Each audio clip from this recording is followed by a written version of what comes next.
UP सरकार cabinet मंत्री जयवीर सिंह रायबरेली पहुंचे। पर्यटन और संस्कृति मंत्रालय के मंत्री जयवीर सिंह द्वारा प्राचीन दुर्गा माता मंदिर प्रांगण में विकास कार्यों का शिलान्यास किया गया, साथ ही विभिन्न योजनाओं का शिलान्यास भी किया गया। संस्कृति व पर्यटन मंत्रालय द्वारा मंदिरों के जीर्णोद्धार के लिए करोड़ों रुपए की राशि दी गई।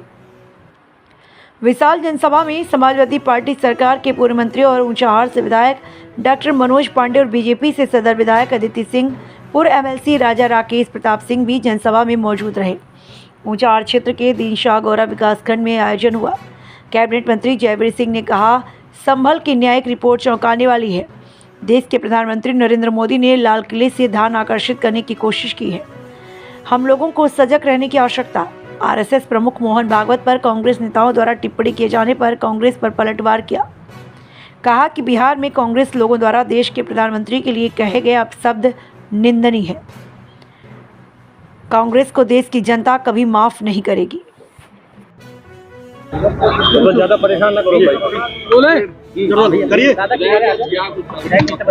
देखिए, आज ये हमारी विधानसभा क्षेत्र के ऊंचाहार के ये विकासखंड दीनशाह गौरा में आयोजित कार्यक्रम था, जिसमें हमारे यहाँ बहुत प्राचीन दुर्गा माँ का मंदिर था, जिसको पर्यटन विभाग ने विकसित करने के लिए अपनी योजना में लिया था। उसका शिलान्यास था और केवल यही नहीं था, बल्कि हमारे यहाँ एक बहुत प्राचीन गंगा जी के तट का स्थान है, भगवान महर्षि परशुराम जी के नाम से परशुराम घाट। आज उसके लिए उसको नई योजना में शामिल किया गया है। 3 करोड़ रुपए की हमने सरकार से मांग किया था माननीय मंत्री जी से। उन्होंने 1 करोड़ 20 लाख घोषित कर दिया है और 2 करोड़ की देने की उन्होंने घोषणा भी की है। आने वाले दिनों में इसको भी हम लोग विकसित कराएंगे। मंत्री जी, आपने निधि से भी 1 करोड़ देने का फिर मंत्री जी ने मना कर दिया। हाँ, नहीं, उन्होंने कहा कि उसकी देने की आवश्यकता नहीं पड़ेगी, वो और भी जो पैसे बजट की जरूरत पड़ेगी वो अपने विभाग से देंगे। उनको धन्यवाद।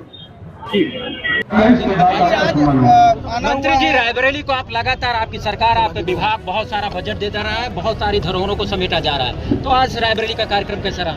देखिए, आज 13 विभिन्न परियोजनाएं तो हमारे पर्यटन विभाग की शिलान्यासित हुई हैं, लोकार्पित हुई हैं। इसके लिए रायबरेली के सभी विधानसभा क्षेत्र के उन वासियों को, उन लोगों को बधाई, शुभकामनाएं, जिनसे पर्यटन के इन विकास परियोजनाओं की पूर्णता के बाद हमारी सनातन संस्कृति को, हमारी विरासत को सम्मान मिलेगा, हमारी धरोहरों को सम्मान मिलेगा और निश्चित रूप से लोगों की भावनाओं के अनुरूप ये विकास के कार्य धरातल पर उतर के रायबरेली के विकास में एक महत्वपूर्ण भूमिका निभाने का काम करेंगे।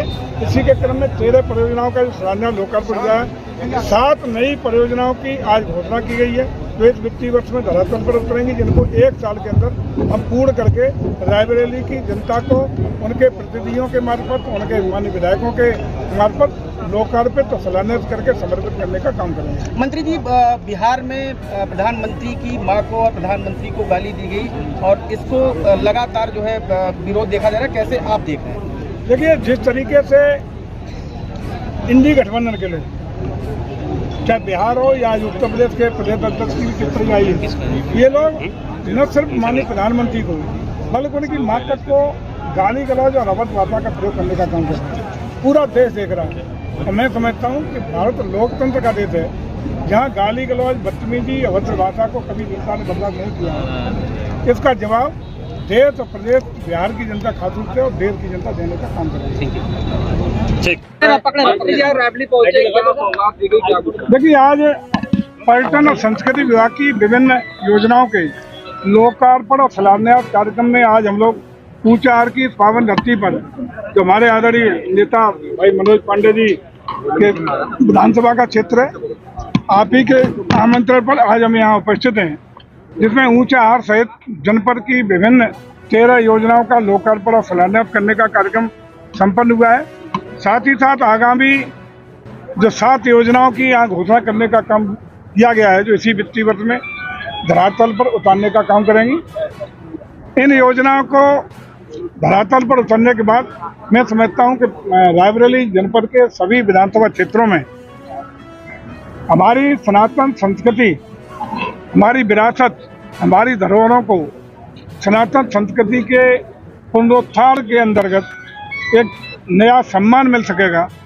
निश्चित रूप से इसके लिए रायबरेली जनपद के सभी लोगों को बधाई और विशेषकर चूंकि ऊंचाहार की धरती पे कार्यक्रम है, तो विशेष रूप से हमारे मनोज पांडे जी को और यहाँ की जनता को बहुत बहुत बधाइयाँ। की जो नई रिपोर्ट आई है उसको लीक होने की बात सामने आ रही है, क्या कहेंगे उसके लिए? देखिए, निश्चित रूप से एक चीफ जस्टिस हाईकोर्ट की अध्यक्षता वाली समिति ने जो रिपोर्ट दी है वो बहुत ही चौंकाने वाली है, बहुत ही अलार्मिंग है, जिससे हम लोगों को सावधान रहने की जरूरत सर, है। संबल में 55% मुस्लिम आबादी हो गई है, इसको लेके क्या कहेंगे? यही तो है, पूरा का पूरा सामाजिक ताना बाना बदलने का काम हो रहा है। जिस तरीके से संभल में हो रहा है, यही प्राय हमारे राज्यों के सीमावर्ती जनपदों में भी यही, क्योंकि जांच एक पर्टिकुलर संभल की है, लेकिन ये हम कह सकते हैं कि प्राय जो हमारे सीमावर्ती क्षेत्र हैं, सीमावर्ती जो गांव हैं, सीमावर्ती जनपद हैं, उनमें भी प्राय स्थिति यही है, जिसके लिए बहुत ही सजग, सचेत और अलार्मिंग है।